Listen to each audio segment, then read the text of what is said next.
Right, welcome everyone to the Town Hall Bideford and those joining us on YouTube to the December Plans Committee meeting. There is no planned fire drill this morning, but should the alarm go off, please leave the building the way that you came up and do not use the lift. Before we start, I would just like to ask committee members to introduce themselves by stating their name and the ward that they represent. And likewise, can the officers introduce themselves? So starting on my left.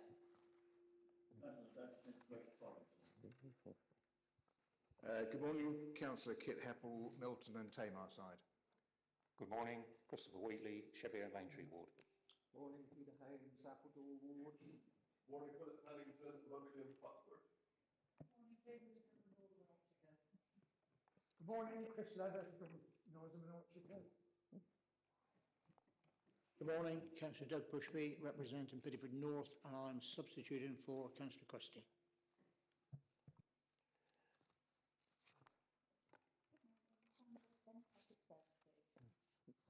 Morning, Stacey Dorey, Head of Legal and Governance. Good morning, Rosemary Locke, representing Two Rivers and Three Moors. Good morning, I'm Helen Smith, the Planning Manager.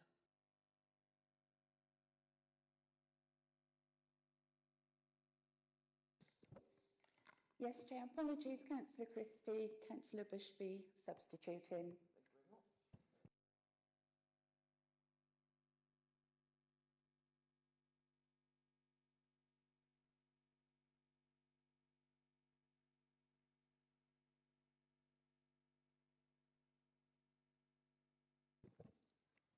Thank you. Councillor Bushby. Councillor Hames. Councillor Heppel. Councillor Leather. Councillor Locke. Councillor Pennington. Councillor Smith. Councillor Wheatley. Councillor Whitaker. Thank you. That's 8-4 and 1 abstention, Chair. Thank you. Item number 3, declarations of interest. Members with interest to declare should refer to the agenda item and describe the nature of their interest when the item is being considered.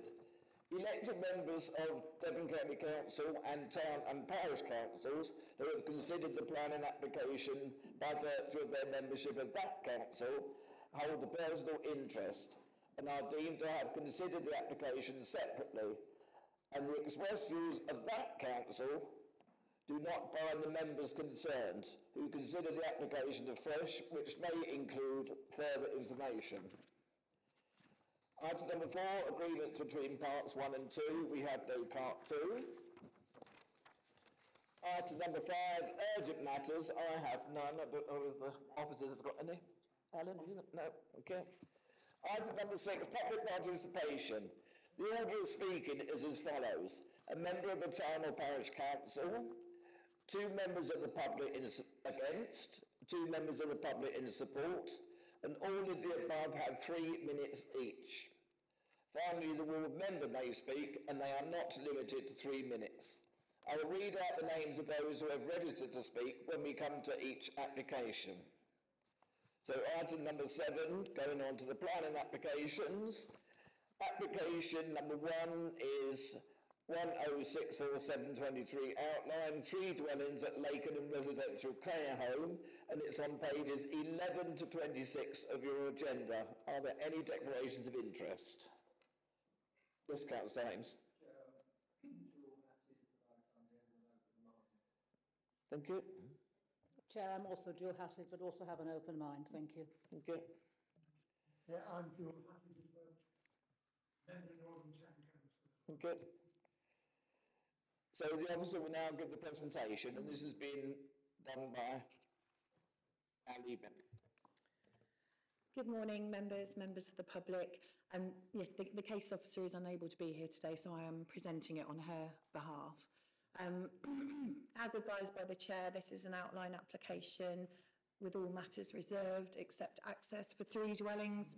It's brought before committee today as it has been called in by Councillor Lavelle as ward member, with the main reason for calling centring around access, highways and parking. Just before I run through the presentation, there is a verbal update You will have seen in your agenda report that the Environmental Protection Officer had raised some concerns around drainage. A condition has been recommended by the case officer to require a detailed drainage scheme as part of the detailed reserve matters, which is sort of normal practice. However, it was felt that it would be helpful for members to have comfort that there is a possible solution, and consequently the agent was asked to provide additional information, and there will be a slide on that further through the presentation. But the additional indicative information that has been submitted has been consulted with the Environmental Protection Officer, and you can see that they are now raising no objection, but there will be a slide on drainage further along. And whilst not on the slide, I did just want to highlight 2 points relating to proposed conditions. And this is obviously without prejudice to any decision that members may decide to take, but should members be minded to approve the application, it would be your officer's recommendation that condition 11, which relates to tree protection, it requires compliance with the submitted arboricultural assessment and tree protection plan.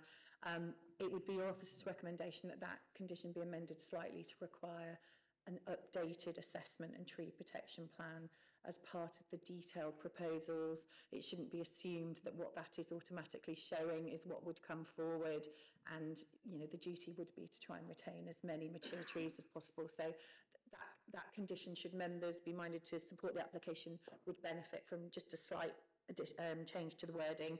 And then the only other sort of condition point relates to access. Condition 3 requires compliance with the plans and the plan schedule. As it's outlined, there aren't any plans before you for consideration other than the location plan, which is listed.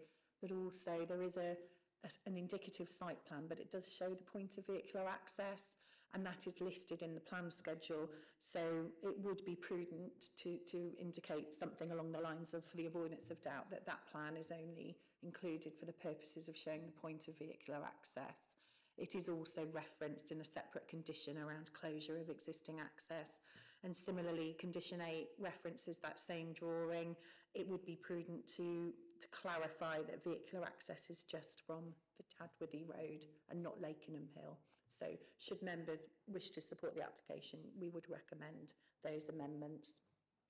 So just moving on to the presentation now, this application was subject to a site visit, so much of this will have been seen within the site visit. This is the submitted site location plan. You can see the application site is outlined in red, with further land in the applicant's ownership highlighted in blue. The red line area extends to almost 0.4 hectares. You can see that the site currently forms part of the Lakenham residential care home. It's part of the wider grounds. You can see the care home there to the south and east of the application site. Lakenham Hill is the highway immediately to the south. Immediately to the north is Tadworthy Road. The group of dwellings to the sort of northwest of the site are Lakenham Cottages, and you then have further residential properties along Tadworthy Road to the northeast. They're the main sort of neighbouring properties. So this is just an extract from the local plan proposals map, just to highlight the sort of planning status of the application site, which you can see marked with the red cross. So the site does fall within the development boundary for Northam, which is identified as a main centre together with Appledore and Westwood Hoe, within the North Devon and Horwich local plan. You can see allocation NOR 04, just to sort of predominantly to the north and west of the application site. That site is currently well under development for residential in line with that allocation. The site does fall within the coast and estuary zone, which relates to policy ST09. That policy distinguishes between developed and undeveloped coast. And whilst this site isn't developed as such, by virtue of it falling within the development boundary, it is classed as developed coast. So the tests that would be applied were it to be undeveloped coast do not apply in this case. So this is the current site plan. I think key points to note is that there is a current vehicular access from Tadworthy Road. Also, you can see the relationship with Lakenham Cottages there, the care home itself, and the neighbours along the eastern boundary of the site. The topography of the site is such that the land does slope from south down to the north, as can be seen by the contours within this plan. There are various trees on site, and the application is supported by an arboricultural assessment and tree protection plan. I can confirm that none of the trees on site are subject to a preservation order. So now I'll just run through some photos. So this is the southern part of the site up on Lakenham Hill. You can see the residential care home just up above the wall there. And then again, that's looking in the other direction towards the west. And again there, the care home with the highway and the wall, which is the boundary. This is just showing that access further on to the west. Now this is down at the northern part of the site. So this is Tadworthy Road. You can see the access there into the currently under development, the site that's currently under development. And this is looking with sort of towards the south. So this is the Tadworthy Road point of access onto Atlantic Way. So traffic associated with this development would be most likely leaving Tadworthy Road and coming out onto the main public highway at this point. And again, that's just sort of the reverse view of that, showing Tadworthy Road bending around and the development site ahead. It's just showing the sort of the character of Tadworthy Road. This is to the east of the site. And again, this is the Tadworthy development that's currently under construction, which is opposite the site. And that photo shows, you can see the care home, the slope of the land. Lakenham Cottages are there as well, and also the Tadworthy development. It's important to note that with the Tadworthy development, there will be a widening of this highway, and a public footway will need to be put in. So the nature of that public highway will change, and that's a requirement of the Tadworthy development. Now, just some photos looking more closely into the site. I'll just run through these. So it shows the sloping gradient, the trees, and the care home. And now this is within the site, the existing access track that runs inside that boundary wall with Tadworthy Road.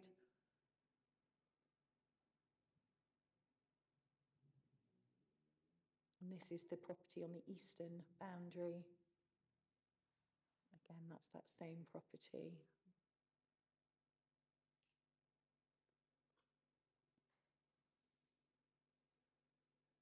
Again, there's Lakenham Cottages. Now, these are some aerial photos that were provided as part of the submission, but the case officer thought it would be helpful for members to have sight of them. So the areas sort of dashed in white are essentially the areas that are considered sort of developable. So you've got the care home at the top of the image there, and then Lakenham Cottages in the bottom right. So the site being proposed for 3 dwellings, it does sort of fall logically into 3 separate plots. Again, that's a further aerial view showing those different areas and the trees on site. Series of images there. This is the sort of plot that is at the southern part of the site. And these images show, certainly the top left-hand corner image just shows how it's elevated and sort of looks out over the cottages below and beyond. And again, some further images within the site.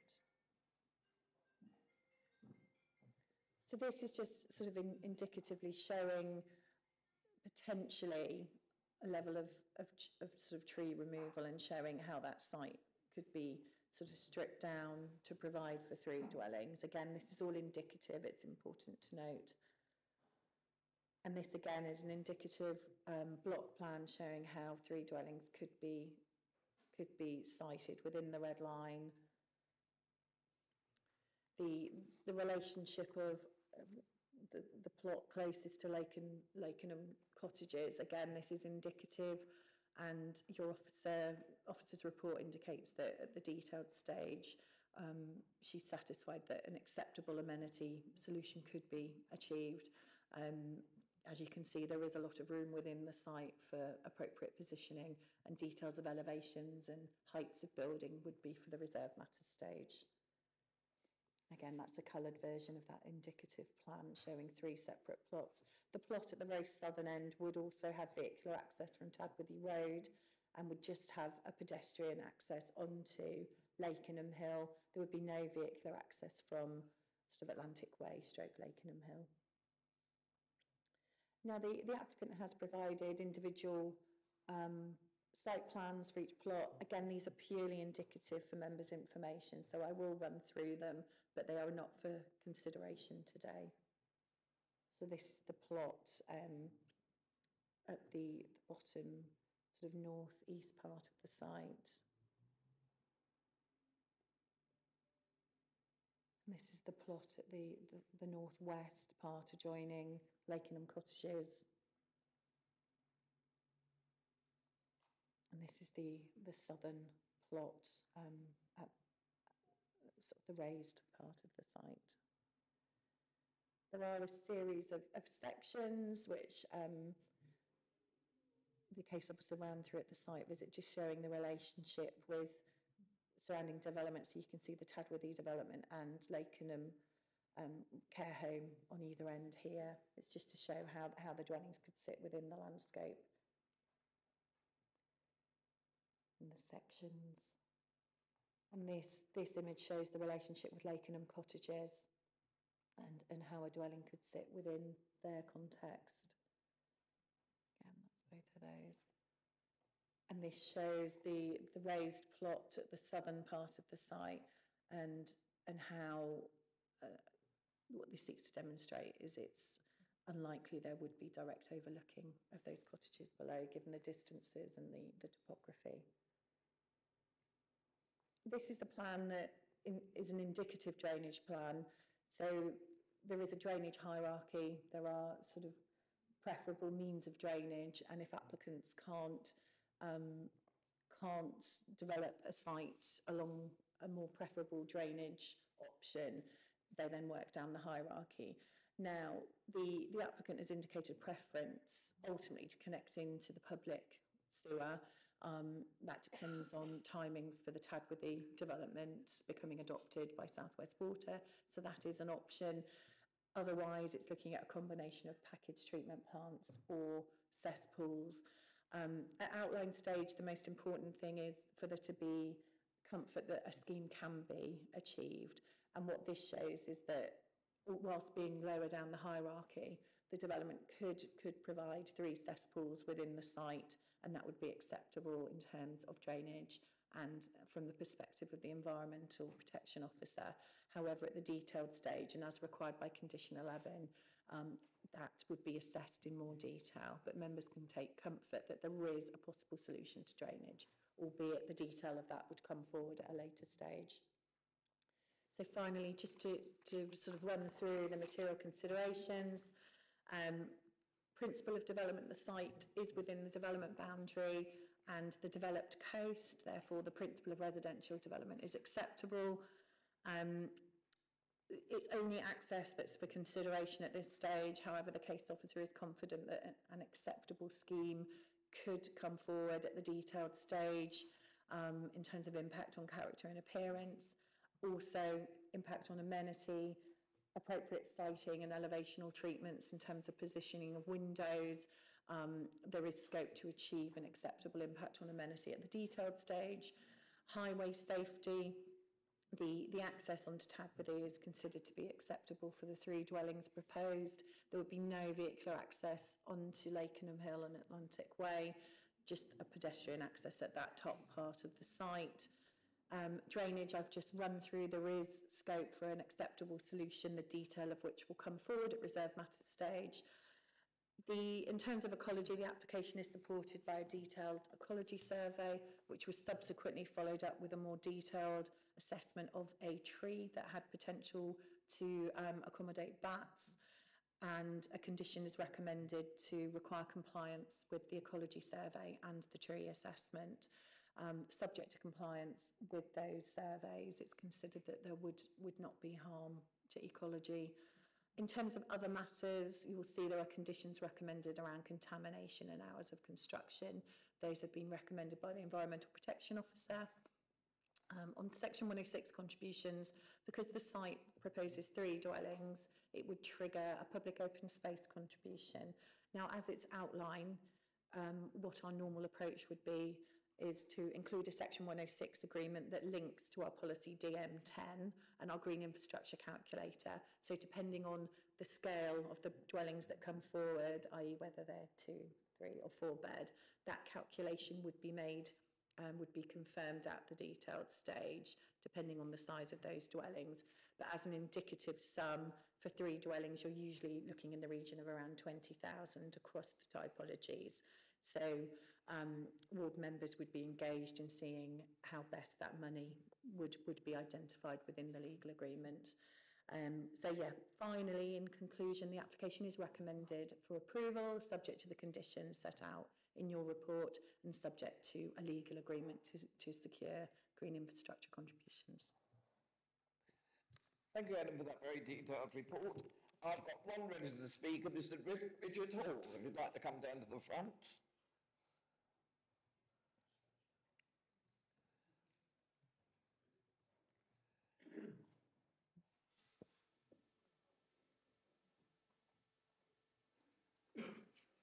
Yeah, if you'd like to sit down, and you have 3 minutes when you're settled.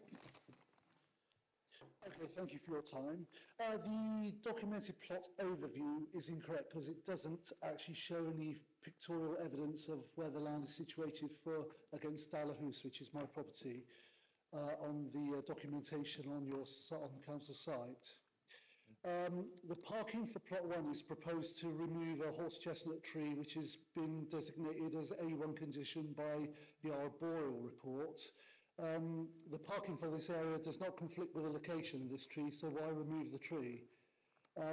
Lakenham grounds are a wildlife haven, and in a time when we should be planting trees, they want to remove 8 of them to enable the building of these 3 houses.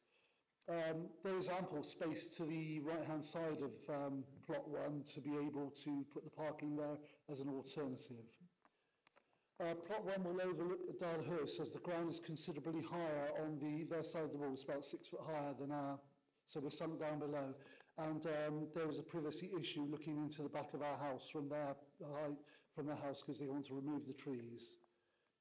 The courtyard of Lakenham Cottages will also be overlooked in the parking area for plot 3, which might create a noise, privacy and pollution issue also. The main grounds of Lakenham House are maybe within inside the development boundary, but this is a wildlife haven, and removing this is also removing part of the identified northern gap. It's the last part, as they've already built upon all across the Tadworthy section of Northern Gap.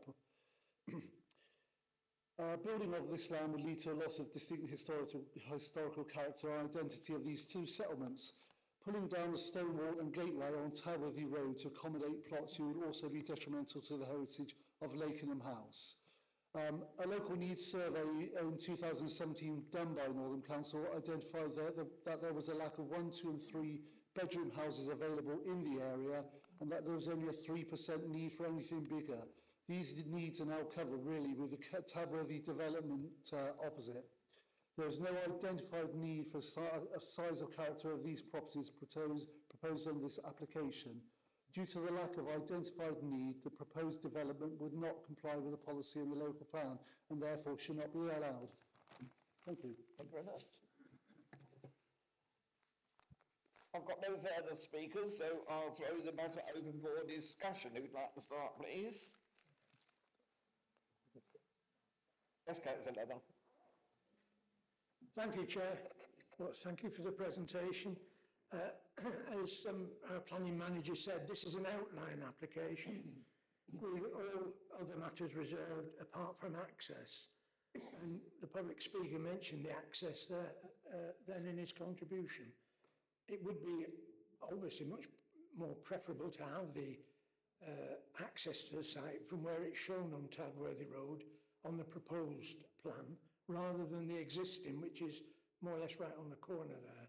It's never used much, I know it isn't down there, but it is use of land we're looking at in the outline. And I always remind myself and everybody of this, that an outline application is simply that. Can this piece of land be developed for what is proposed for 3 dwellings? Well, it's a huge piece of land. And I know that some of it, reading the reports, some of the receipts, if this goes ahead and is developed, is to improve the gardens for Lake Mim itself. They are a bit run down, the gardens, but there'll be still plenty of garden space for residents of Lakenham. I know it quite well because years ago my mother was in Lakenham when it was run by the nuns. So I do know the grounds well. And I'm going to move approval of it, Chair, because I can't see there's any reason why the outline shouldn't be granted. As the planning manager mentioned in her presentation, all the detail will come with the Reserved Matters application. And that will be thrashed out. Look, any issues of overlooking and privacy and all the rest of it will come then. So I'm going to move the outline that we approve it, Chair. Yes, Councillor Whittaker. Thank you, Chair. I hate to be at odds with my colleague from Northam in Orchard Hill, but I'm afraid I am at odds somewhat. I've got several concerns. I think it starts with the fact that it's described as a windfall site. Well, I had a look in the local plan, and a windfall site is normally comprised of something that's been previously developed and has become unexpectedly available again. Well, that does not concur with that site. So I don't know why it's called a windfall site, because I don't think in actual fact it is a windfall site. It's a very important piece of green gap in our village, and I actually think it should be preserved. It's quite steep in places. I mean, Councillor Leather's right, you could actually put 3 houses there. You'd have to be very careful where you put them. And I actually think, given the number of very large houses that have been built across on the site that's been developed at the moment, the rather large site across the way, you wouldn't really need any more large houses. And although it is just outline, I know, there's an indication that the houses that are going to be built there will be quite substantial. And I actually do think if they were, and I know this is not defined at the moment, that there would be a serious overlooking privacy and amenity issue for several houses that already exist there. So I'm afraid I'm not with Councillor Leather at all. Thank you, Chair. Any further speakers? Councillor James. Thank you, Chair. Yeah, I concur with Councillor Whittaker on her comments, and with the public speaker who's covered my concerns, I think, really. The main concern is that the site is a green... Sorry, have you got your mic on? Oh, I got wrong. Sorry about that. Yeah. My main concern is that the site is a green site. It separates parts of Westwood Hoe from almost to Northam. Under ST09, the strategic policy, in the developed coast, you're supposed to protect the identity of the landscape and the character, and to sustain the characteristics of the settlements. It seems to me that this application for 3 houses goes against that policy. It also in my view, and I think, again, concurring with Councillor Whitaker, the housing balance. You've got a huge development below it going down to Golf Links Road, where there are quite a lot of, I believe, 4-bedroom houses, possibly 5, I don't know. It seems to me that this application conflicts with our local plan policy on housing balance, that there's no need for 3 more large houses. I suspect that the applicant wants to put them there because there'll be a nice view of the sea. But in terms of housing need, I can't see it. I'm also concerned about the impact on a non-designated asset, which is Lakenham House. I think that's been pointed out by the Conservation Officer. That any development on that site, in my view, would affect the setting of that house. I also have concerns there's no archaeological report. I don't know why not, given that the Conservation Officer has indicated that that is a historic site. And a couple of other points. Going back on the impact on a non-designated asset, that is covered by ST15, if you care to look at that. A couple of other points. It's been referred to the effect of one of the houses, I think plot 3, on the amenity of the existing dwelling at the edge of the site. And I think the public speaker referred to the ecology, the wildlife value of that site. It's not a designated wildlife site, but within the context of Westward Ho, there are a few sites like that where wildlife can thrive. So that is another reason for my concern. And as far as the windfall aspect, I notice that while the site is within the development boundary, the officer notes that it's not allocated for housing, whatever that means. But anyway, those are my main concerns. I was just going to make, from the chair, I will second Councillor Leather's proposal that is accepted, so I will second that. I also made a note about the Conservation Officer. She's got no objection in planning terms, and I was going to ask if an archaeological dig has already been carried out. In the detail. So my understanding is that there's been no archaeological investigation associated with this application. It's the senior historic archaeologist at Devon County Council would normally screen all of our applications, so there's been no comment made. That's not to say that the standard archaeological condition could not be applied should members wish to add it, which would require a written scheme of investigation to take place prior to any development. So we could use the standard. There's 2 conditions that they normally recommend at outline stage, so that could be included.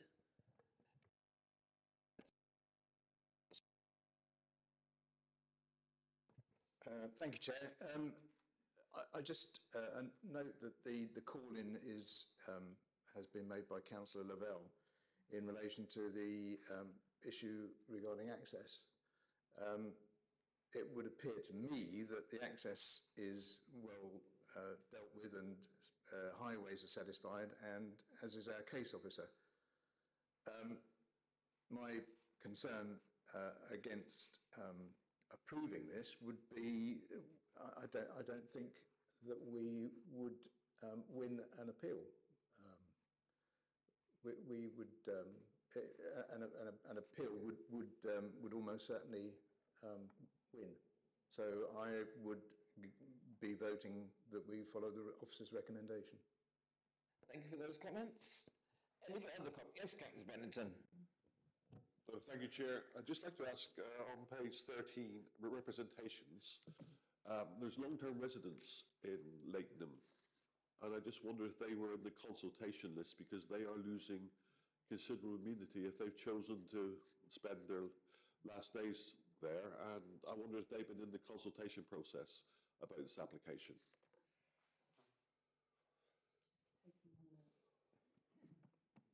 And just checking up on that. I know that we don't notify so many near neighbours, but I would have thought the closest ones would have been notified.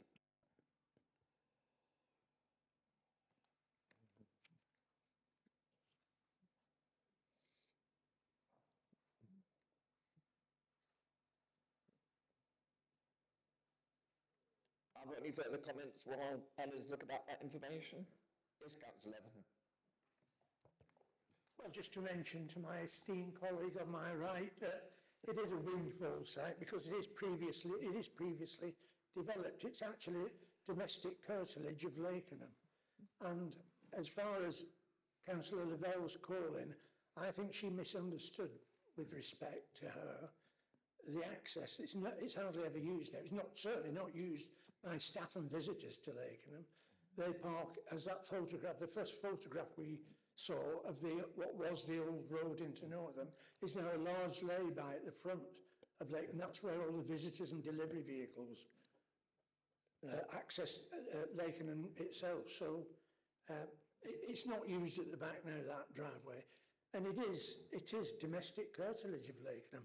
And as I said when I spoke, that it's in the reports that I read that some of the receipts from developing this site will improve the gardens that are accessible to the residents because it's so steep, they don't go down that bottom end of the garden. As far as I'm aware, residents don't. In fact, very few of them use the ordinary gardens, but they will be improved. Yeah. Councillor Whittaker wanted to come back. Right. I think we might have to separate you two. I feel I ought to. I mean, I feel very, I do not feel in any sense esteemed, actually, but there we are. I just want to go back to the business about the windfall and the curtilage, because in actual fact, yes, it is within the curtilage of Lakenham, undeveloped. It's never been developed to my knowledge, and that's what windfall is supposed to be. But there we are. And I would like actually to mention highways as well. Highways, I think, have given their standing advice. Actually, that Tabworthy Road is really a lane. And it's used, I know, because I have family that live down the road and have to put up with the traffic that use it as a rat run through from the bottom of Lakenham Hill in order to get down to Burrows Gate rather faster than they could in any other way. So I think there should be some actually information coming from highways before the whole thing is moved forward. Thank you. So Councillor Pennington's point, the individual residents of the care home weren't consulted. We wouldn't normally have access to such details anyway. Given the applicant is associated with the care home, it's possible. I don't know whether any engagement took place proactively by them as applicant. We haven't had any specific representations from the residents at the care home. So I think that's all I can really say on that. Other than the applicant is obviously bringing this forward.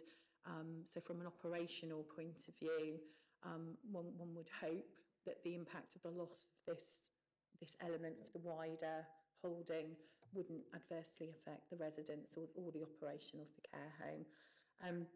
Just on the windfall point, Councillor Whittaker is absolutely right that the definition in the local plan does reference previously developed sites, but it does say they normally comprise previously developed sites, so they can include greenfield sites. Of course, there's a preference for brownfield sites to be developed first.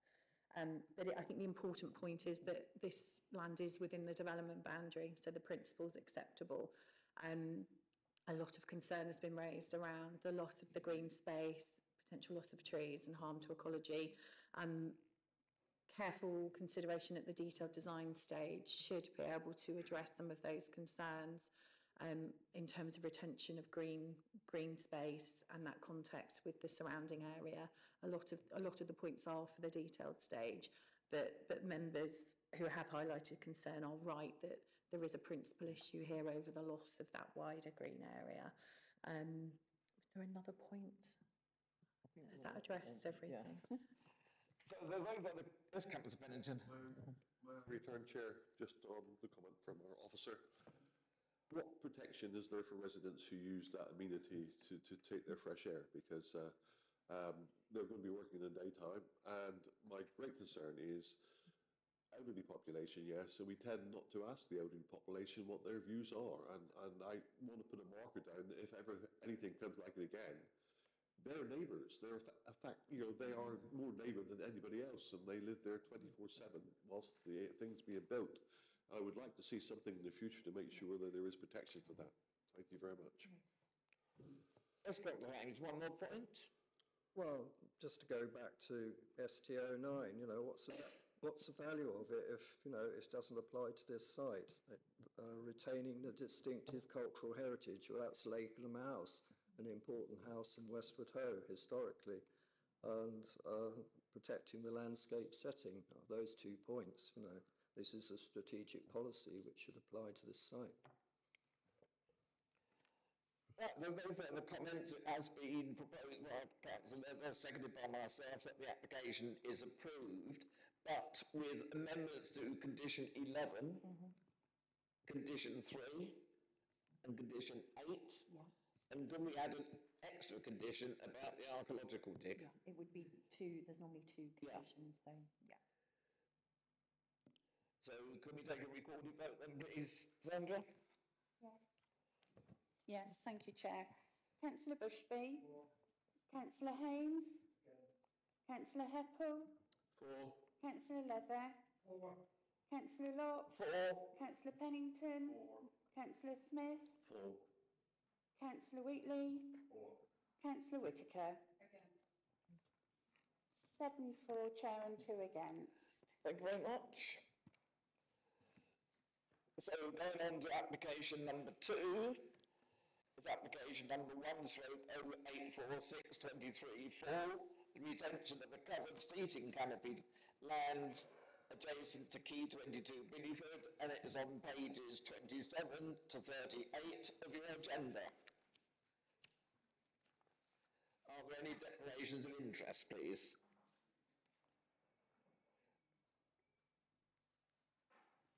No declarations of interest? The officer will now give the presentation. Thank you, Chair. Planning Permission is sought for the retention of the covered seating canopy. The recommendation is for refusal. Application is called before Plans Committee because the land is owned by Torres District Council. Tom, it's not on the screen.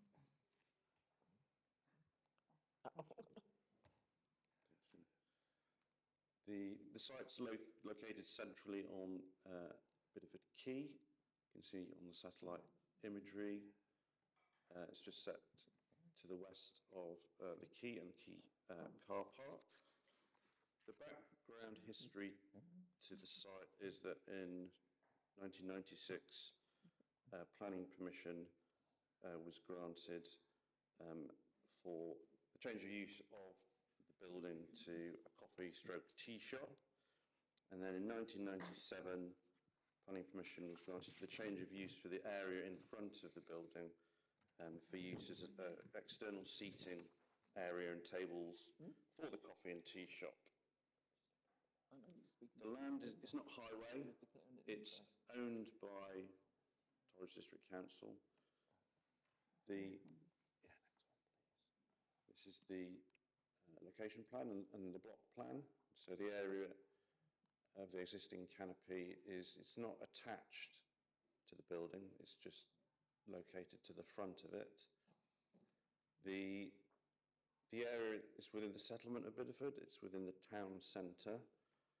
The properties are Grade 2 listed property. It forms part of a listed terrace, dates originally from the late 1690s and was refronted in the 19th century. The site's also within the Bideford Conservation Area. It's within the Bideford Critical Drainage Area and within Flood Zone 3. So these are the original elevations, not the existing ones. The elevations prior to the canopy being erected, which was, I believe, maybe 4 years ago, 3 or 4 years ago. An application came in front of committee approximately 2 years ago. Planning permission was granted for a temporary period of 24 months, which finished, I think, in October or November of this year, hence the submission of this planning application for the permanent retention. So these are the proposed elevations. The canopy, although it's not physically attached to the building, it's closely related to it. It measures approximately 7.8 metres in length, 5.3 metres wide and up to 3.1 metres in height. It's formed by a timber frame with 9 timber column supports with steel shoes bolted to the ground, and the roof is formed from Perspex roof panels. The reason for the 24-month approval was primarily because of the COVID-19 pandemic and the issues with regard to seating within the building and the separation distances that were required at the time.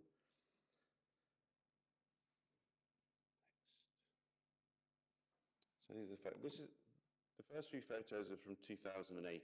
So these are the street view photos that show what the site looked like before the canopy was erected.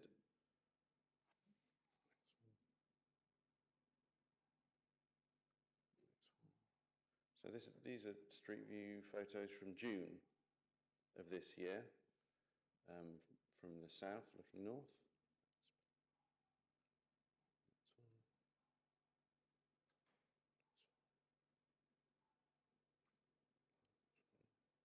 Looking south. At this time of the year, the site is partially screened by, I think there's 3 ash trees. These were a number of photos that I took last week, and we can see that obviously the screening is gone. The canopy is a lot more prominent in the street scene and in the conservation area.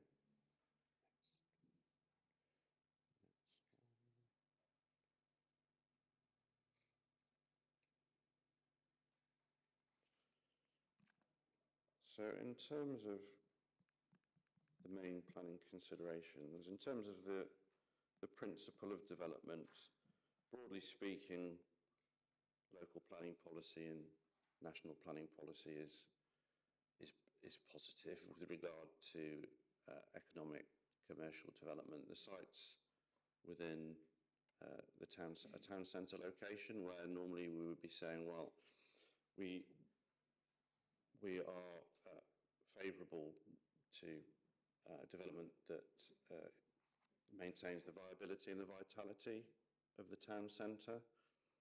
In terms of this application, a viability argument isn't being made. It's strictly for the retention of the building for the benefit of the current owners. And in terms of policy DM19, whilst it looks within town and district centres to maintain their viability and vitality, there are a number of caveats to that, and one of them is the retention and enhancement of the town and the district centre's historic character. So while the principle of commercial development might be acceptable, there's obviously a number of other important material considerations. So moving on to the impact on heritage assets, there are very strong objections, concerns from Historic England and from your conservation area, a conservation officer. Great weight should be given to the conservation of heritage assets. And while the structure doesn't actually, it's not attached to the listed building, it affects the listed building setting, it affects the setting of the terrace and wider listed buildings in the area. There's also the impact on the conservation area.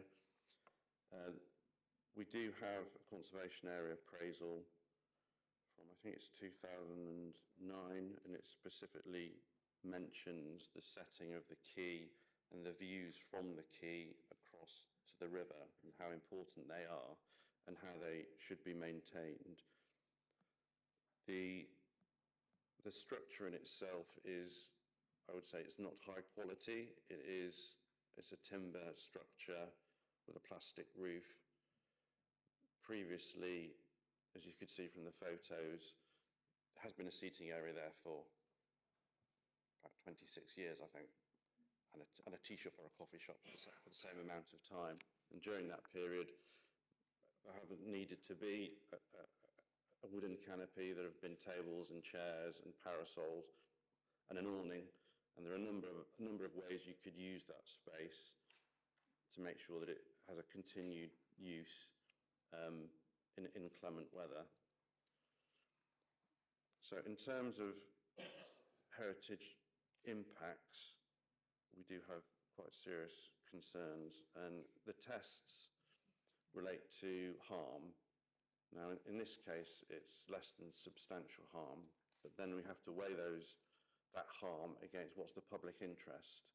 In terms of the public interest, the planning balance, which we'll get onto, although there is some weight, it's very, very limited, because primarily this is a private economic benefit. It's not a wider public benefit. And although we've had, I think, about 164 letters of support, and I can appreciate that there's many members of the public used this canopy, and it certainly had benefits and economic benefits during the pandemic, though that argument has now no longer remains.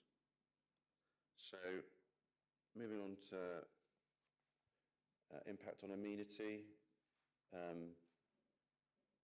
we don't consider there's a harmful impact on amenity. There are residential properties in the area, but there is a condition on the current permission which restricts the use of that area between, I think, 9 and 5 o'clock. In terms of highways, it's not a highway. Highway Authority have got no objections. There's no impact on movement along the highway, which is actually to the east of the site. In terms of flood risk and drainage, the building is what it is. It's an open-sided timber structure. If there is a flood, it won't affect flood risk to any great degree or demonstrable degree. In terms of ecology, there's no impacts in terms of habitats or protected species. Economic benefits, as I've just covered, and there are some economic benefits, and there certainly were during the pandemic, but they've now fallen away. The economic benefits that are left now are primarily a private, personal economic from the current owner. So in terms of the planning balance, the weight given to the economic benefits are very, very limited. And while there was certainly a need for this structure by the business and perhaps the wider community during the pandemic, and hence the 2-year permission, that's fallen away now. And I think it's clear that the harmful impacts that are demonstrated in terms of those impacts on the listed building and the conservation area weigh in favour of the refusal of the application, and that's the recommendation here. Thank you, Chair. Thank you very much for that presentation. I'll now go on to the public speakers list. Our first public speaker is Michael Upton, please.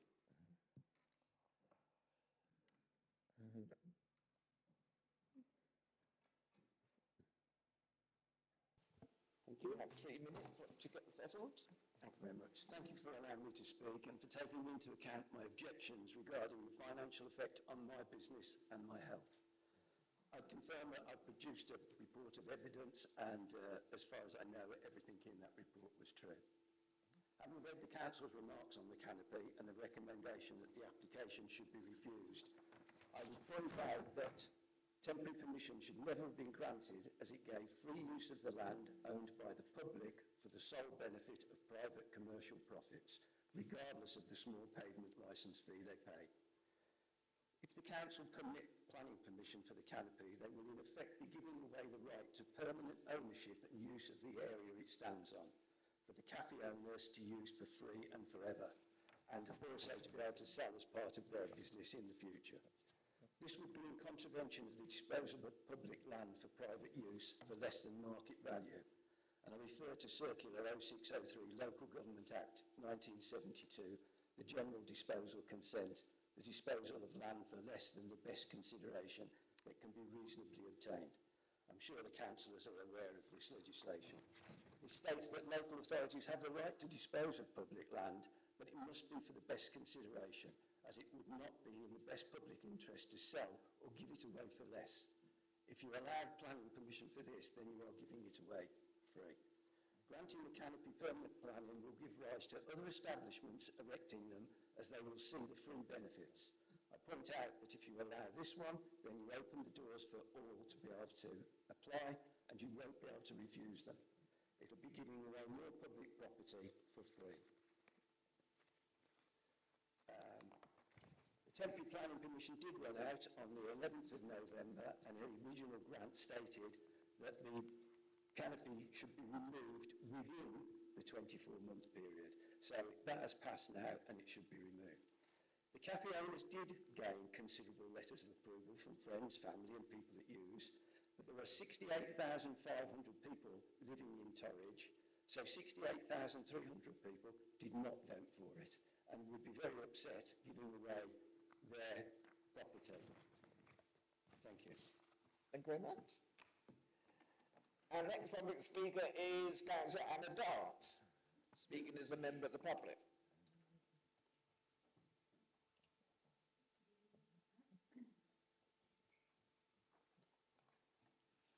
Good morning. Good morning.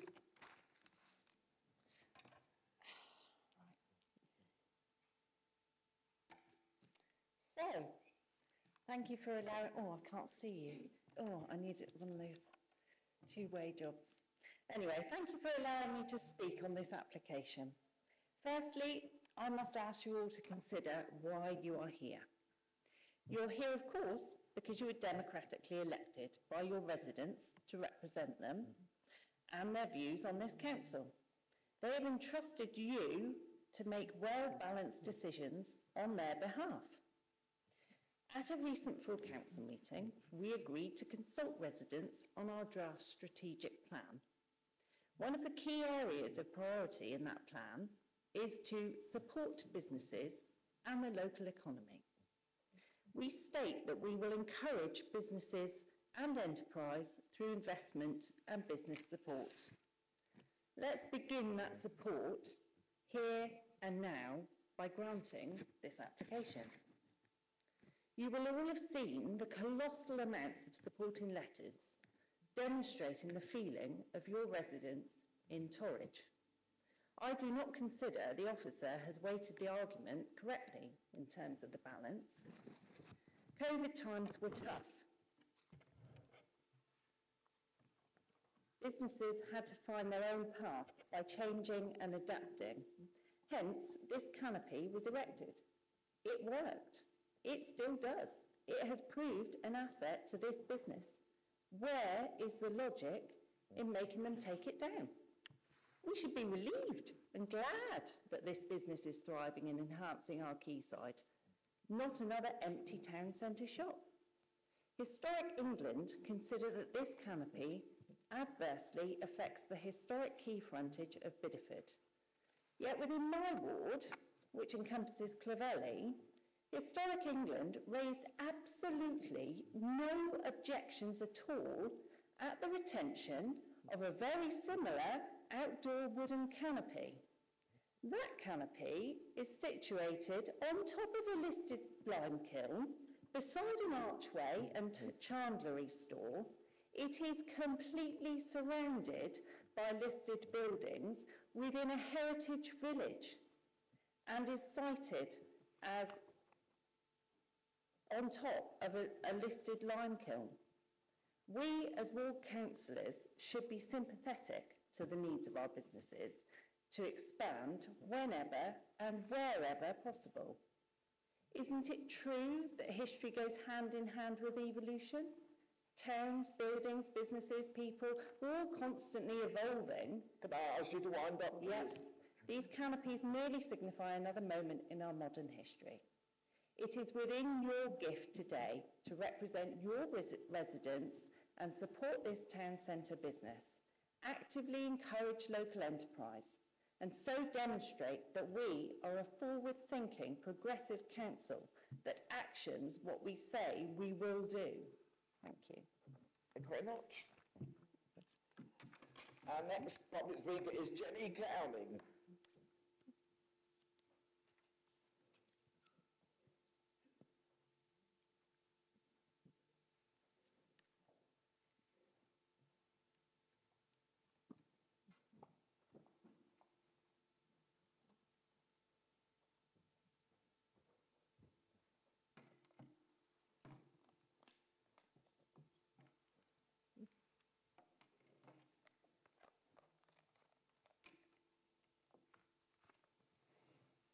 You have 3 minutes when you're ready.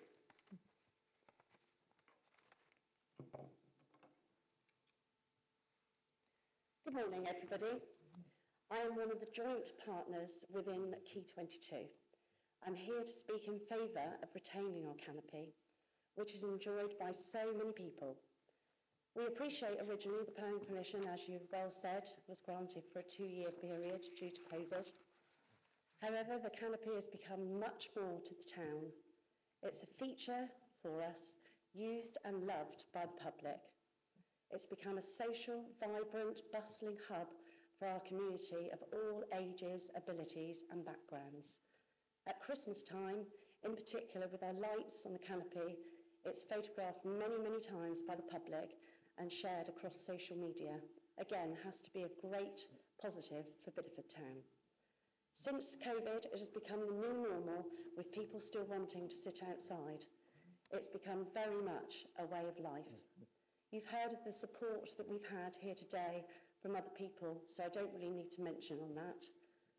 We understand that it is the council's priority to rejuvenate and grow the town and thrive with a growing economy, of which surely outside covered seating areas has to be part of that vision moving forwards.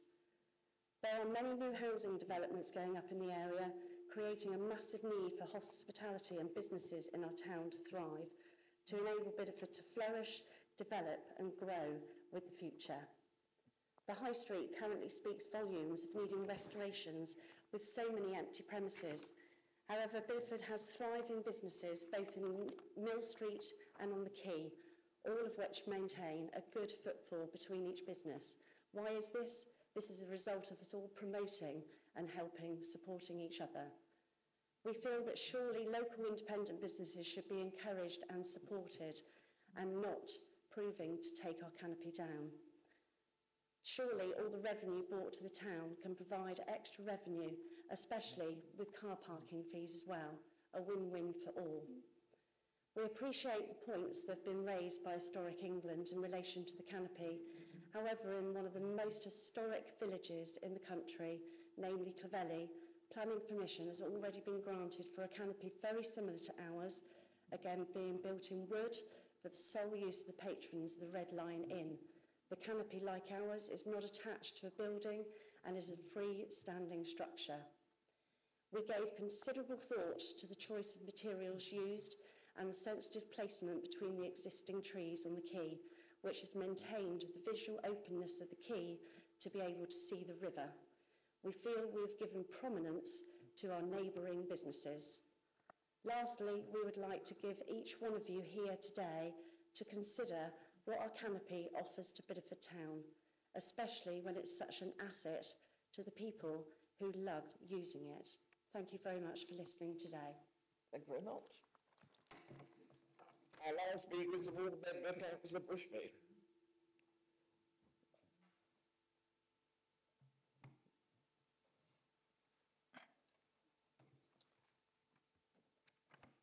Thank you, Chair. Well, clearly, I wish to offer my support to this application as a ward member for the Town Council and Torres District Council. This canopy has been in place since the COVID period, 2019-20, and I have seen at first hand how popular and well used it is by both residents and visitors alike. During this period, I have not received any negative comments or complaints personally, and I believe the Town Council hasn't had any complaints either. Comments that have been made are generally very positive, even that it enhances the street scene.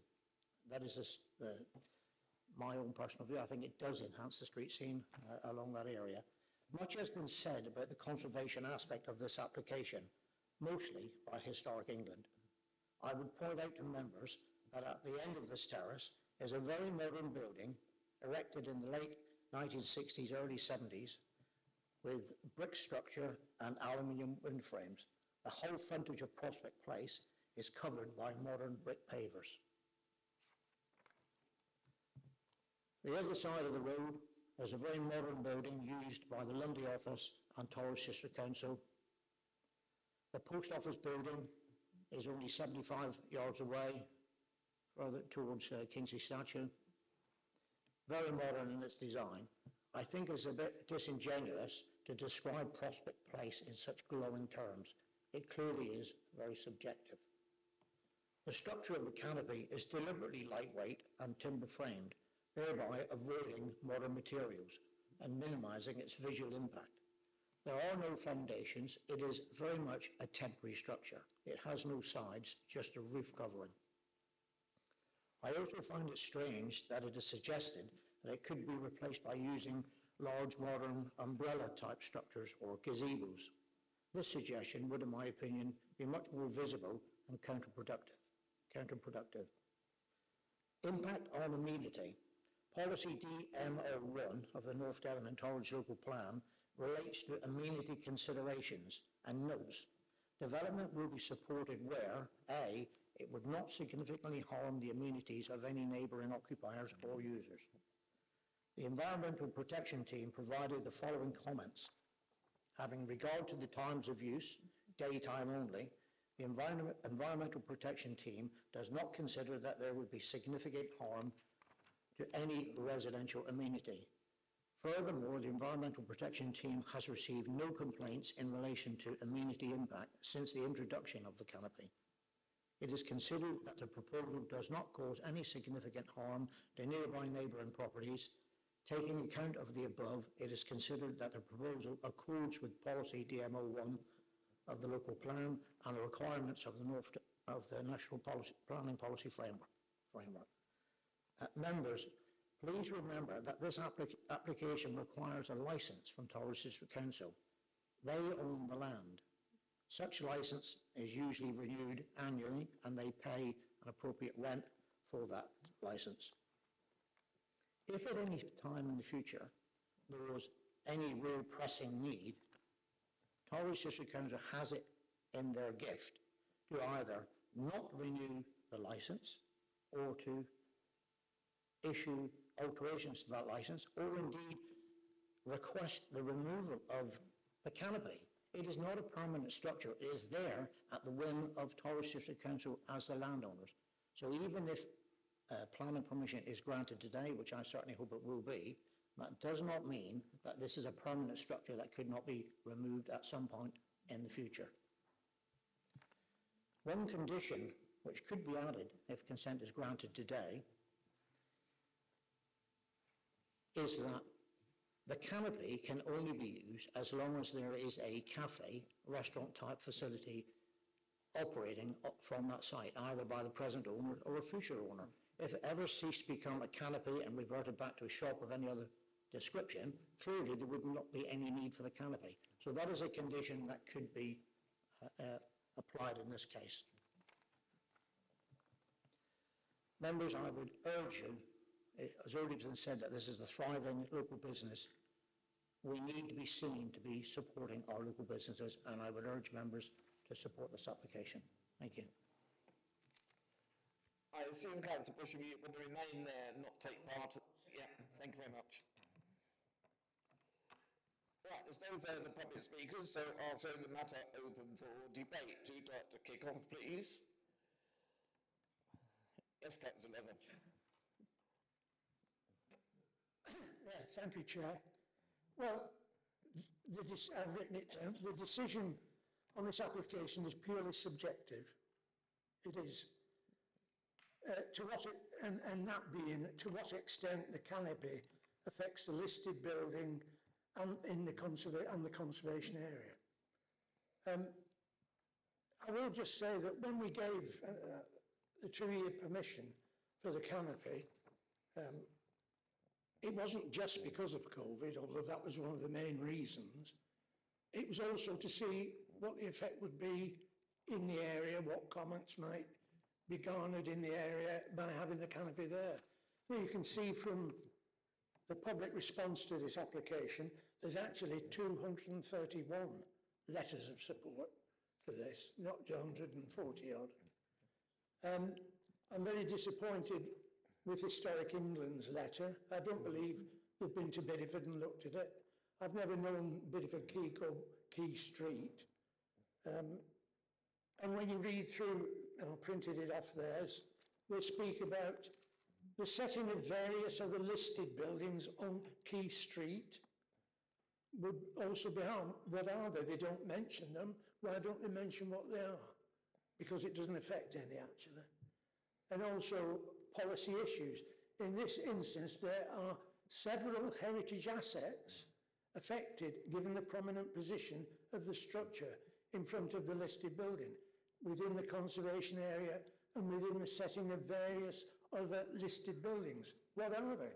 Why don't Historic England mention that? It's a very sloppy letter, in my view. Then they finish off by saying, we consider that a permanent structure located in this position would be harmful to various heritage assets. What are they? They don't list them. And so I think it's very slack. I would like to see what letter they do say on the basis of information available to date. We offer the following advice in response to the letter, which obviously the planning officer sent to them. I haven't seen that letter, so I don't know what that letter said to Historic England. But the listed building is certainly not what it once was. It's now a row of modern shops, frontages, and I couldn't have said it better than Councillor Bushby, the ward member, said when he spoke. You know, he mentions the modern Regency estate agent office on the end that's been built, and the post office, it's a modern building, and in the other direction you've got Nationwide Bank, another modern building. The proposal does not affect the fabric of the listed building, and when you look, all that you can see of the listed building, you can see it if you go along the quay anyway, even with the canopy there, is the upstairs windows of the two, which were turned from houses into shops with flats above in 1929. So I don't believe that the impact is detrimental at all. Project Place is not what it once was, and it's been changed over the years. And as Councillor Bushby said, there's a lot of modern structures in the area. Nobody really thinks it affects the conservation area or the listed building behind. And I think Historic England should have actually stated what are the impacts on their alleged other historic buildings, heritage assets. They don't say that. So I'm going to move that we do approve the retention of the canopy. It is a public benefit. Many of the respondents who've written in have been visitors who've said they were driving along and they saw it there and stopped, and then used other facilities in the town. So it does have a great economic, wider benefit than not just, as the planning officer said, for the proprietors of the cafe there.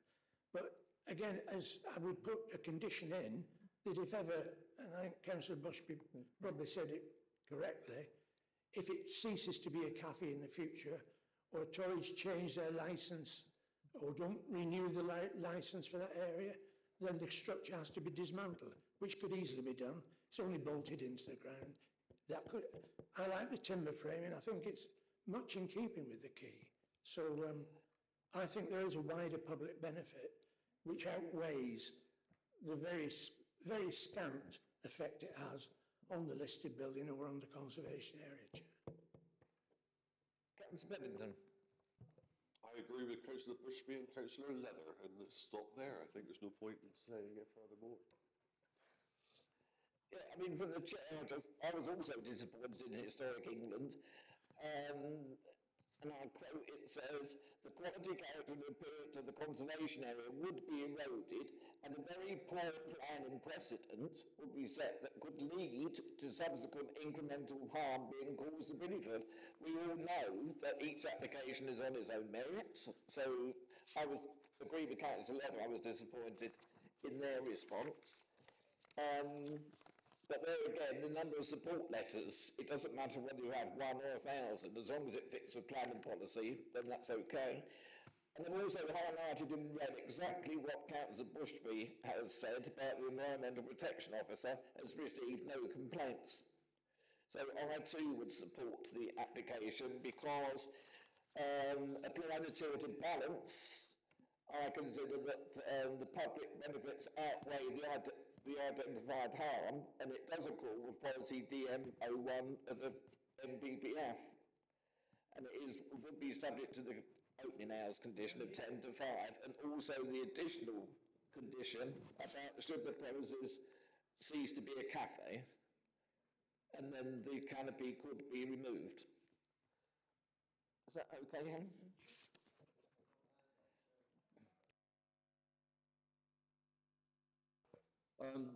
Yeah, I find this very difficult, this application, you know, which way to go, really. I mean, all the arguments are very good,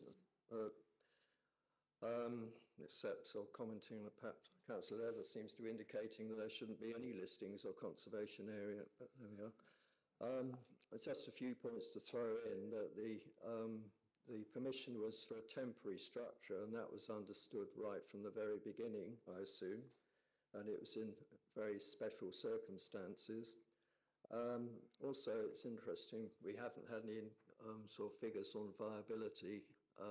We don't know what it was like before the canopy was there. I mean, judging from my own observations, it was always quite busy when they had the outside tables and umbrellas, though I can see the attractiveness of the canopy. As to the effect on historic buildings, just to point out that the historical aspect of a town, what it looks like, is important for its viability and in order for it to thrive as well. And if something damages that could affect the viability and the business of the town. So you can look at it that way as well. So I'm just throwing that in, really. As to, I think the member of the public mentioned, you know, the disposal. If it was disposed of, I assume that's governed by a condition from this council that it couldn't be disposed of and any sort of profit accrued to the business owner. And I think we need clarification as to, you know, whether it can be removed in the future if this council so wishes. Okay. Whenever I look at any application, I always look at the first thing that what the town council or parish council have said, and I really regret to see that the Bideford Town Council want this application to be refused. So I start from there. For me, this is a head and heart thing. You know, my heart wants to say, yes, of course we must keep the canopy. You know, it's a real asset to the town. It supports a local business. It's really useful. It must be of great value to them. But I also care about the conservation area and the heritage of our town, which is equally important in its own way. I recognise that Prospect Place is not what it used to be. But then if we didn't take care of our town, and I often think we need to take more care of our town, quite frankly, in many respects, where would we be? And a note of caution from me would be, if we agree to this, how are we going to refuse the Customs House at the end? How are we going to refuse Oscars on the quay? Or if the King's Arms want to do it? I think we put ourselves in quite a difficult position. So you can see I am really conflicted here. You know, I mean, sorry, did you want to say? As I said, every, you know, future applications do come in, it's absolutely imperative that each application is on its own merits. So. I know that, but it would be very difficult for members of this planning committee to always follow that with their heads and their hearts, will it not? Anyway, I'll leave it there. I am really struggling with this. Thank you, Chair. Yes, Councillor Apple. Thank you, Chair. For me, the balance is tipped by the argument for the support for local business, and I regard the fact that there is a safeguard there by virtue of the renewable annual licence. And I think on that alone, I would recommend that we approve this application. Any other further comments? Yes, Councillor Smith. Thank you. I would just agree with that. I think the temporary renewable is the safety net that we have. I also agree with what Councillor Whitaker and Councillor Hames were saying about all the other issues. It's a very, very difficult one. I sympathise with both sides, but I think our safety net is the temporary temporariness. Thank you. Any further comments? Yes, Councillor Neville. Just to add that the planning officer mentioned about because of COVID, it was granted for 2 years. It wasn't solely that, as I mentioned. It was to see what the effect would be and what the public response would be to it. But now, since the pandemic, many people prefer to sit outside and eat al fresco. They like to be out in the fresh air. They like to be, separated from people. They don't want to be crammed in necessarily as they might be if they had to just be in the cafe itself. So there is a need for this type of outside seating. The other issue about parasols and separate loose chairs, which have been there in the past, there's a very windy situation on the quay there sometimes. I think we all know that. And they blow about. Chairs blow about. Parasols can blow about. There's a safety aspect to having anything like that. And I think it looks more cluttered and has far more effect, to be honest, on the conservation area than this does. But I would like to add DM17, tourism and leisure attractions, as one of the reasons as well for approval, Chair. Right, so as being proposed by Councillor Leather, seconded by Councillor Pennington, that the application is approved under policies DN01, DN19 and DN17, and with the extra condition regarding the use as a cafe. Yeah, is it right? Can I Yes, certainly. Yeah, thank you, Chair. Yes, I mean, just from, as your senior officer's point of view, just to highlight, you can't place sort of huge reliance on a separate licensing regime in terms of your decision making today. It's outside of planning. Yes, there is that mechanism. It is separate, but I just want to make that clear that it's not something we can control through planning, and it is a planning decision today. And again, just to highlight that both the Conservation Officer and Historic England, who are heritage experts, have highlighted the harm under the NPPF Para 202 and conflict with paragraph 72 of the Lister Building Conservation Area Act of 1990. So that is the professional advice that you've got, and it is of course then open to you as a committee, as you've discussed, to balance that with the public benefit. And it's open to you to do that. In terms of the conditions, certainly the plans condition, we obviously don't need a time condition because it's already there. The hours of use and the condition that was on before about removing the tables after 5 o'clock. In terms of the use of the building, and if that changes, it would be sensible to be quite specific on that around, because it falls within use class E, it could change without the need for planning permission. So I think you would need to be very precise around that and say use class EB, which is specifically cafes. So any use that is not that, it would be triggered to require it to be removed and returned to its previous state. James, are there any other thoughts on conditions?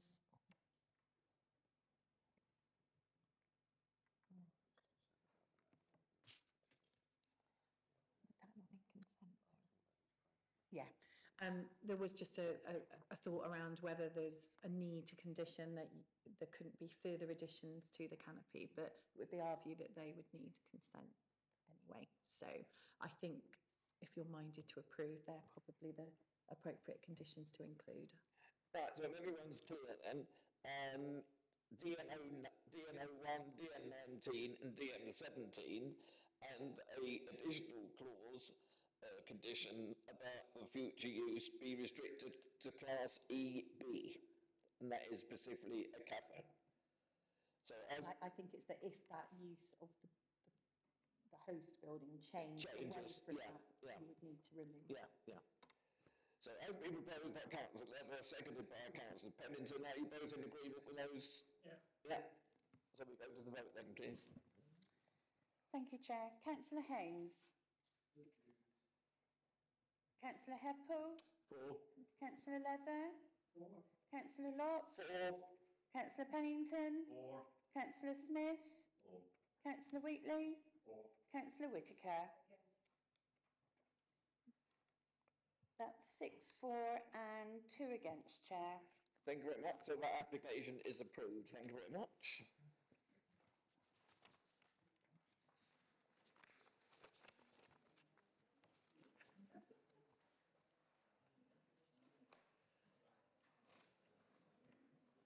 Just wait for everyone to settle down.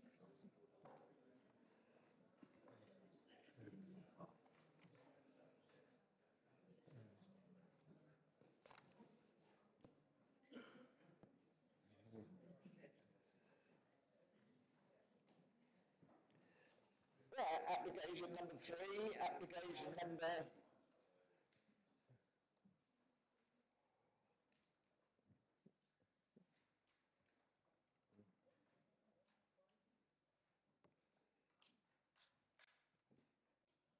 Right, I think that's it.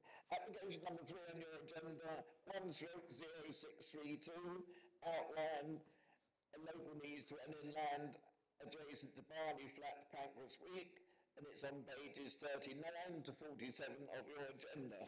Are there any declarations of interest, please? None? So the officer will now give the presentation. Thank you. Thank you, Chair, councillors, members of the public. Before you today is application 1/0632/2023/outline. This is all matters reserved, so there is limited information before you today for you to consider, and I'll go through that as we go through the presentation. The application has been called in by Councillor James, and the reasons given are as follows. An urgently required bungalow for the applicant is required, and they have increasing needs. It adjoins existing local need development. Daughter lives in one of the adjacent homes. The son lives in a large dairy unit just up the road. He is able to get family support, and there is a similar dwelling built for identical reasons 200 yards along the road as a local needs dwelling. The application before you is as a local needs dwelling, but because it doesn't satisfy the policy requirement for a local needs dwelling, I need to ask you today to consider it as an open market dwelling. Next slide, please. So the red outline here is the location plan, and this is the proposed location. We have an indicative blue line that follows just to the south of the red line, and that indicates a proportion of the area under the ownership of the applicant, but obviously not the full extent of that. This is an overall view, just to give you a little bit of context. The applicant actually currently, I believe, lives in the farmhouse just to the north of that. So you can see that development just to the north there. The pin indicates the proposed site. And this image is just to give you an idea of where it sits within that cluster of houses. Next slide, please. This just brings it a little bit closer, just to give you a little bit of context in terms of where it will sit within the existing development. This is an indicative proposal, so this is not for you for consideration today, but we'll just give you an idea of what the proposal is in front of us. It does give some identification of drainage, for example, and obviously that's not for your consideration today. What it does do, however, is just satisfies us that drainage, for example, is not a problem when we look at this proposal. But we can't really give any weight to this. This just gives you an idea of what it might look like. Thank you. So we've got a few images. Again, this is to show you the wider site. We are going to utilise an existing access. And you can see that access in front of you here. This also gives you an indication of the existing dwellings and the context of the site before you today, within context to those existing dwellings. Thank you. It's a closer shot of the existing entrance. Thank you. So I've taken some images of highways looking west and looking east. There are no concerns in terms of that access and highways, and I believe that highways have offered standing advice in this regard. Thank you. This just looks across the wider site. Again, we've got the farmhouse in the distance there, so that gives you that idea of proximity to the existing farmhouse and essentially where the proposed dwelling will be built. Thank you. This is just to give you context in terms of how that land has changed from 2010, and that's the bottom right-hand image there, to 2023. There are references made to existing dwellings, and I know the parish council has also made comments with regard to those dwellings. And so I've just put the image on the top left there for you, just to give you an idea of what's in existence, whether they are local needs or whether they're open market dwellings, and just to give you some context to the information that's contained within your report. Thank you. So our material planning considerations, I'll just go through very, very quickly. So as I said to you at the outset, this is essentially a principle of development conversation. It's not supported within policy as an open market dwelling or as a local needs dwelling. So it doesn't have principle of development support. In terms of character and amenity, I should just refer to my notes. So I have said here that we have considered that this is essentially the existing development is a linear development, and this would extend that line into agricultural land along the existing dwellings. So it does not conform to policy with regard to character and appearance, and it's the officer's view that it would cause harm should it be built.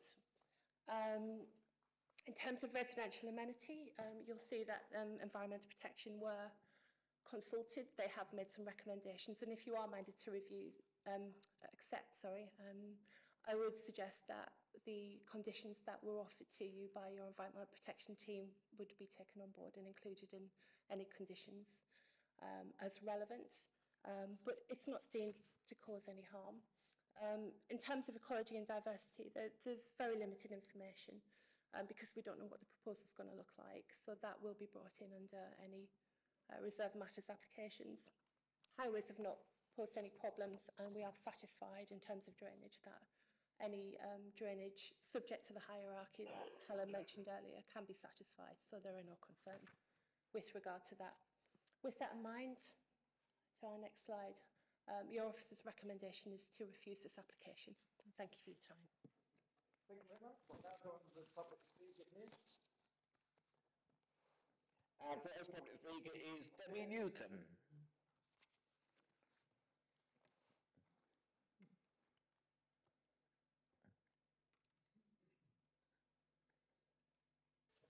Yeah, you have 3 minutes. Thank you, Councillor.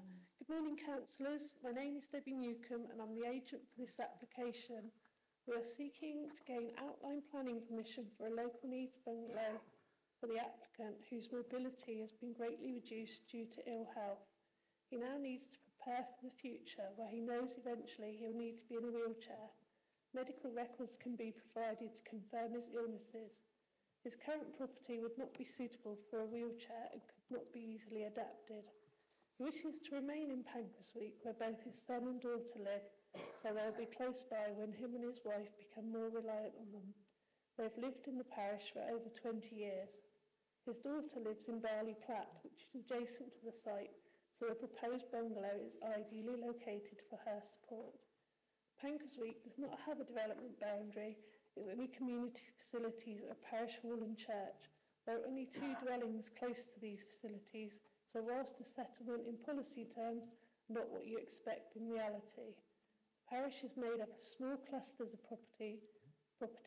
One such area is those adjacent to the application site. This adjacent site was chosen by Torridge Council approximately 15 years ago when following a housing needs survey, it was determined that new dwellings were required in the parish. The council asked for landowners to come forward with sites, and it was then determined that this area was the most suitable in the parish. Mr. Bacon, who was a builder, gained planning permission for the properties, which was an affordable-led scheme. He completed Barley Platt, which is an affordable dwelling, and lived in by his daughter, but didn't continue the site due to ill health. The site was sold, and the developer built 2 further affordable properties and an open market bungalow. We have noted the Parish Council initial comments regarding the open market bungalow being for sale and has been taken off the market and used as a rental property.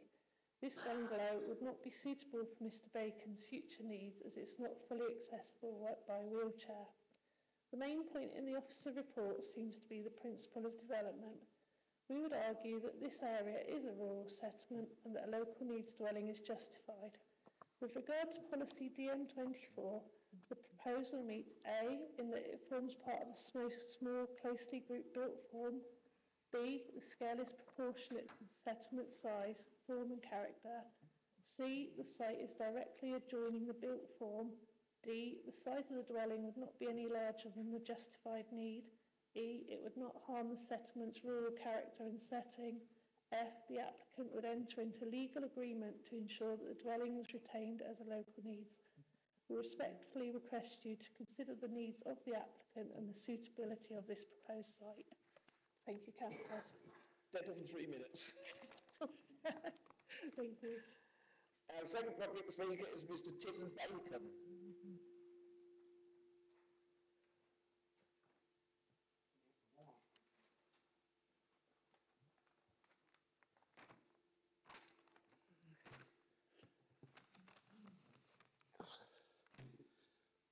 Good morning. My name is Tim Bacon. My wife, Sue Bacon. We're here this morning to discuss our planning proposal for a 2-bedroom local needs bungalow to provide a manageable property with a disabled access and wider doorways, no stairs, and a disabled friendly for us to live in within the parish where we've been living for the last 23 years. The reason for us having to leave our current property is that our health will no longer allow us to maintain the property and grounds to any kind of satisfactory standard due to its size. Our health has deteriorated dramatically over the last few years, and to enlighten the committee of a few health issues that we live with day by day, I had a stroke in 2020, followed by several TIAs, resulting in me having memory loss and instability on my feet, which has improved, but not entirely. That coupled with spinal stenosis and chronic back pain, I've had 2 total knee replacements, and I have osteoarthritis in my joints. I've been advised by the specialist that I will be in a wheelchair at some point. However, they can't advise how long this might be. I also suffer with insulin-controlled diabetes, resulting in diabetic neuropathy in my feet. I've had 3 carpal tunnel operations and I'm awaiting a 4th. I also suffer from unstable angina, resulting in a 16-day hospital stay in June 2022. My wife also has a debilitating disease called psoriatic arthritis. Psoriatic arthritis is a long-term condition that causes severe joint pain, swelling and stiffness, resulting in making everyday tasks extremely difficult and painful. Our family are in Pancras Week. Our son farms a dairy farm next door, and his wife is a community nurse in nearby Holmsley Hospital. And we have a daughter who lives in Barley Platt, which is adjacent to the proposed bungalow. And we're becoming more dependent on them for help with their everyday needs. And this is why we're here today, to ask the committee to consider a planning application. Although the planning officer has not requested any evidence relating to our health issues, we can provide evidence in the form of hospital documents if required. Thank you. Thank you very much. They're on 3 minutes to go. All right, our last public speaker is Councillor Ken James, Ward Member.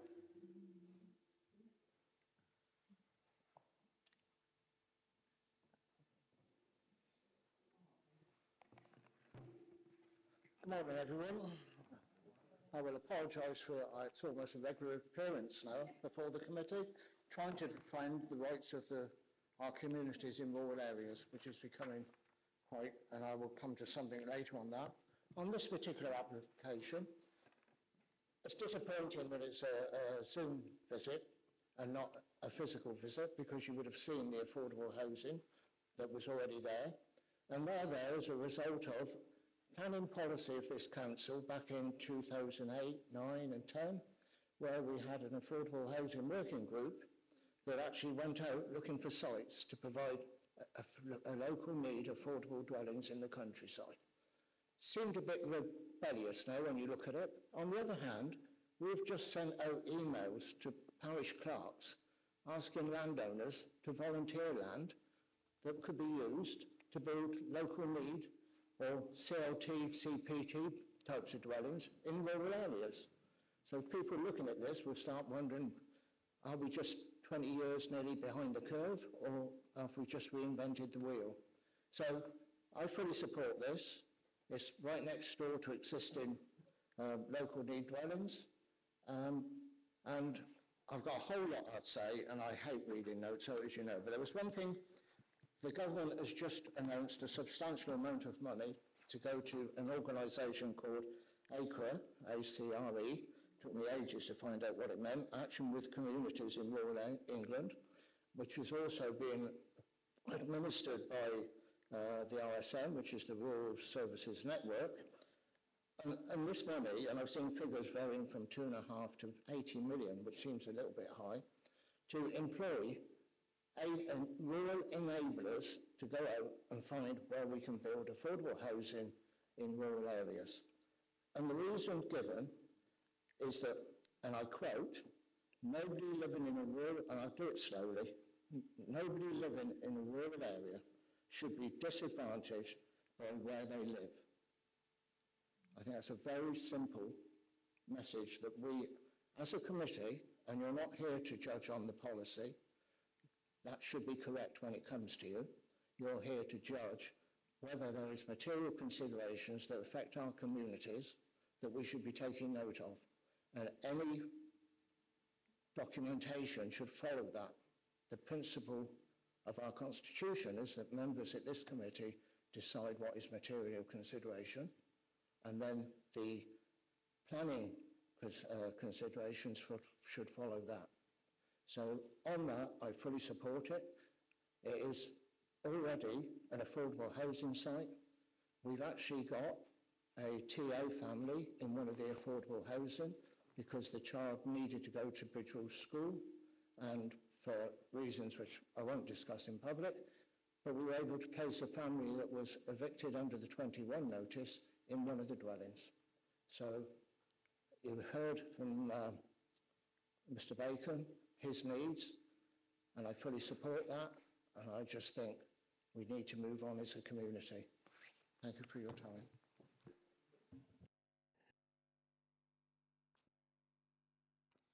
There's no further public speakers, so I'll throw the matter open for debate. Who'd like to start off, please? Yes, Councillor Pennington. Can I just be clear why no medical reports were requested to support this application, please? It wasn't acceptable in principle, and so essentially, because of that, there was no overriding support, because it is not a market dwelling, we have to consider it as a put your microphone on, please? Sorry. Okay, thank you. Yeah. Any further comments? Yes, Councillor Bushby. Can I ask a question rather than a comment? The officer mentioned harm that would be developed here, or harm that could be done to the site. What harm in particular, what specific harm are you referring to? So in terms of landscape, so that extension effectively of that, what is effectively a linear settlement into open countryside.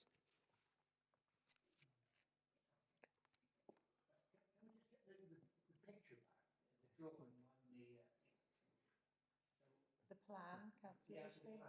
Where it joins, so when you say open countryside, there are other buildings around. It's not like this building is standalone and But it is extending that development. extending it, but it's not like one separate building in a field in open country. Yeah, it is extending that development. Any other further comments?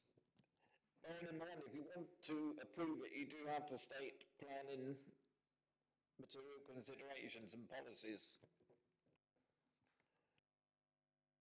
This is one of these applications whether you vote with your heart or your head, I'm afraid.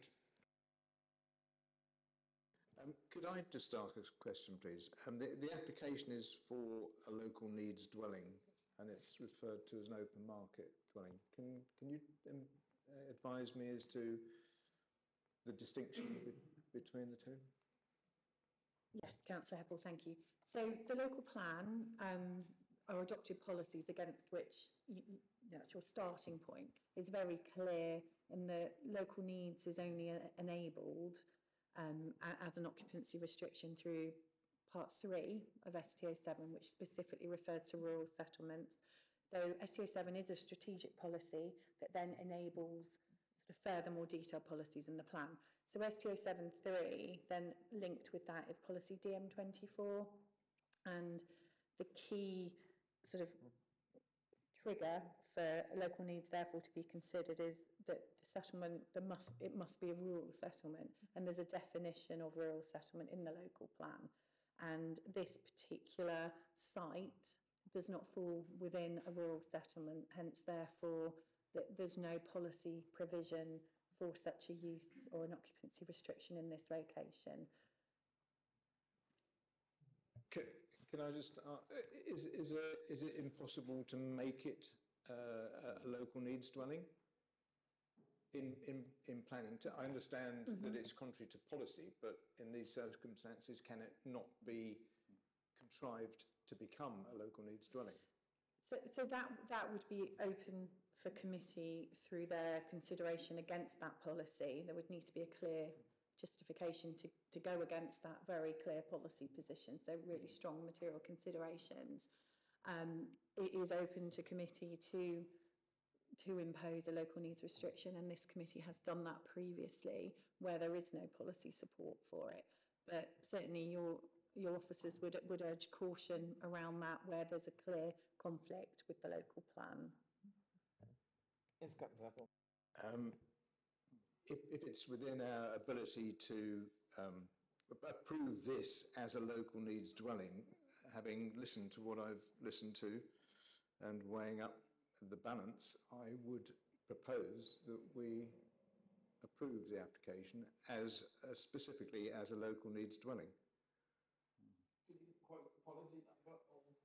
We need to understand what the material considerations are for that. I mean, I think it's important to highlight that, as officers, we have huge sympathy with the applicant and understand their position they're in. I think that there needs to be a very strong justification as to why this is needed. Obviously, there are medical concerns and that desire to be in proximity to family, and those are noted, obviously, by committee. However, there are other policy provisions that could deliver something along those lines, such as our annex policy, which is more about creating additional accommodation for the needs of a specific family member. I don't believe that has been explored, and actually we would expect to see evidence as to why there are existing properties that can't be adapted and why there is a need for a new build dwelling. So the local need restriction is more around restricting it to the criteria that's set out within the plan. So I think it just needs to be articulated as to why that, to back up that recommendation, it's considered that would be acceptable in this location. Well, of course, one sympathises with the applicant's health conditions and that, and the applicant's fortunate to own quite a lot of land and able to put a piece forward for this application. I would have been much happier if it had been a full application with all the information there, including medical support for the condition, far more than just an outline application for that piece of field to have a bungalow in it. And I've read what Pancras Parish Council have responded with. They seem very sceptical about the whole thing. So I'm going to go with the office. I should propose that it is refused along with the officer's recommendation. Thank you, Chair. I want to go back to DN24 because when I prepared for this morning, it was a really contentious issue. The balance is really difficult. And you've talked about heart and head, and it's heart and head here when it comes down to this point of view. And I'm a little bit mystified by DN24 in the very first sentence in qualifying rural settlements. Now, where is the definition? I've missed where the definition is in rural settlements, okay, because it's in Pancras Week.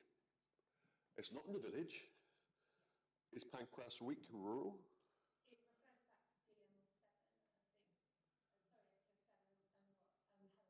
It refers back to DN7, I thought I was loud enough, I'm so sorry.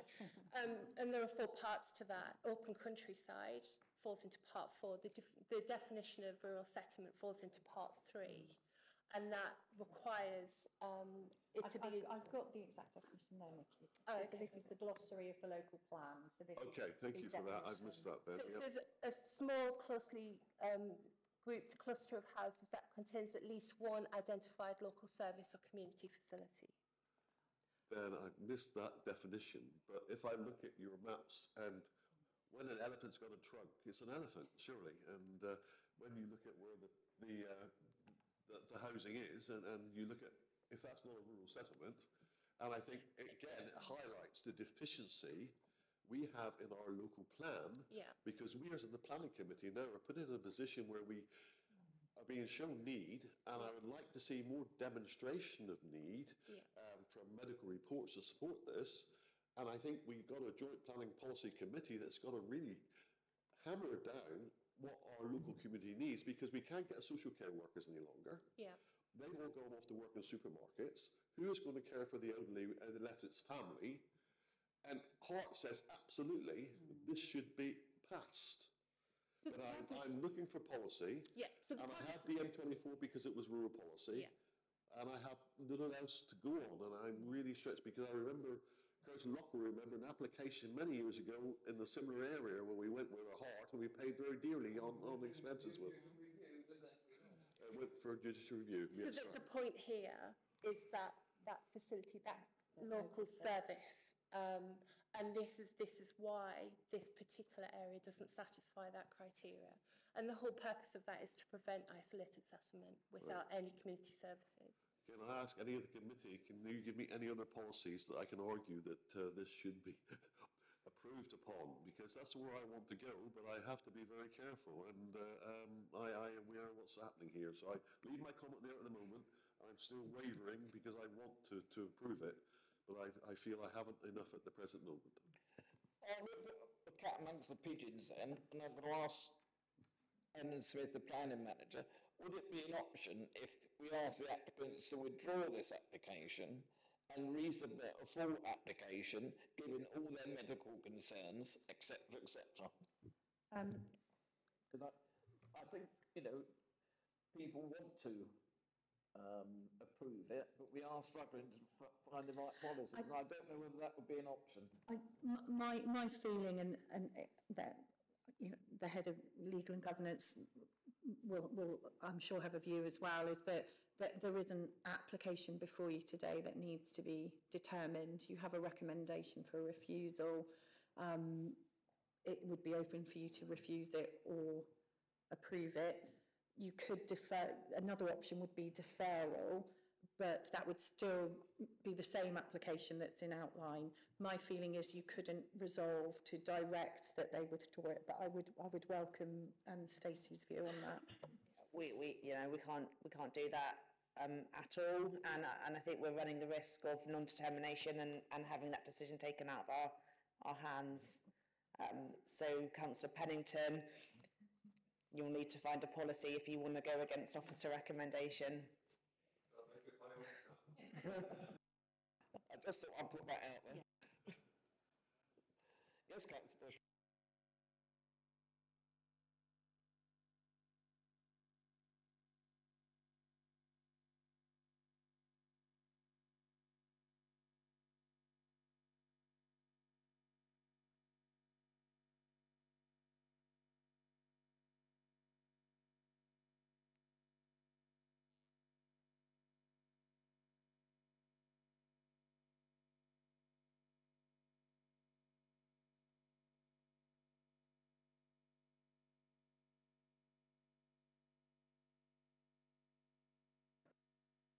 I mean, yes.